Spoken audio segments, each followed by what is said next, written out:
Hello, everyone. Welcome to Urban Email Monday. Today, I wanted to take a quick case study in the B2B cold sales follow-up space, which is a question we get all the time. How often should we send out emails? When do we drop the ball? Are 2 or 3 follow-ups sufficient? However, data have shown over and over that sticking to the 6th and 7th follow-ups can boost engagement by 30%. So let me take this case study. I'm going to analyze their approach. It's a B2B cold email that I've received. I'll show you their subject line, their content, the cadence, and also what they have done wrong in this particular process. So let's dive right into it. This email I received from a real estate company on August 4th, 11:40 a.m. It was a Tuesday. Subject line is intro to connect. Okay, great. I opened the email and it says, Richard, I hope this note finds you well. I like that they sent it without any templating. It seems like it went out from their inbox. And then he goes on to talk about in these uncertain times, obviously times of COVID, being appraised as relevant, meaningful information related to your office space.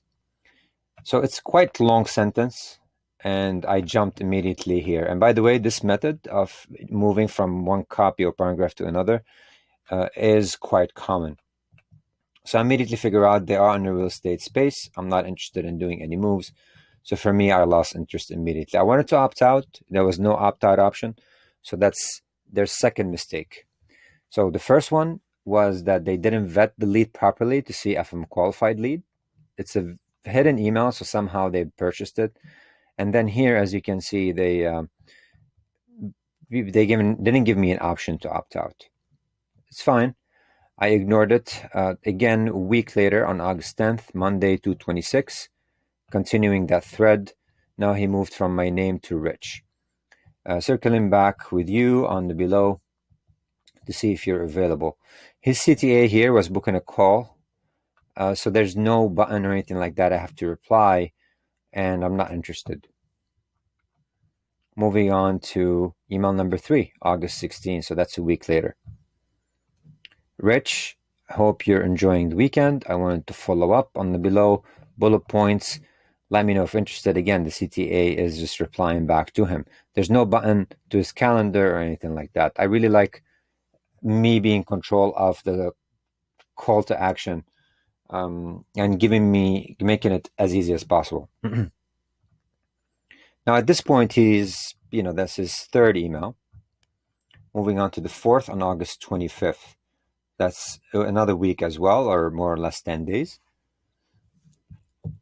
Now here he moved back to my name, continuing the thread. I strongly believe that you'll find 15 to 20 minutes. Again, CTA, no option to opt out. 5th email on September 10th. Everything here seems to just echo the same copy. He hasn't really stood out. He hadn't changed his tone. He's sticking to the same thing. September 14. So he moved again to 21st week, 28th, and now from the 28th, October 6th, 12. So he's sending me an email a week all the way up till today. On total, he sent 11 emails.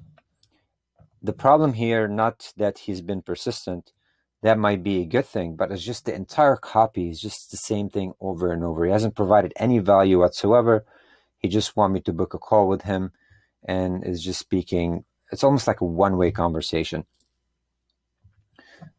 It wasn't sent from any tools per se, as far as I can tell, looking at the technology, simply from his Outlook. It might be an overlay that he's using that could automate this. And there are plenty of tools that could connect to your Outlook to do that. But it seems like it was going off from his Outlook. So all in all, his persistence cadence was decent, once per week. He's way too persistent because he reached almost the 11th follow-up and I'm not even interested. Big mistake of not leaving me an option to opt out. The copy is same tone. He should have changed it or provided some value or statistics or case studies or something like that along the way. And I just don't feel like this is effective. All right, I would love to hear your opinion if this approach worked for you, if you've used it in the past, Or if you have any experience in this space, please drop us some comments so others can benefit from your experience. All right, guys, I hope this was helpful.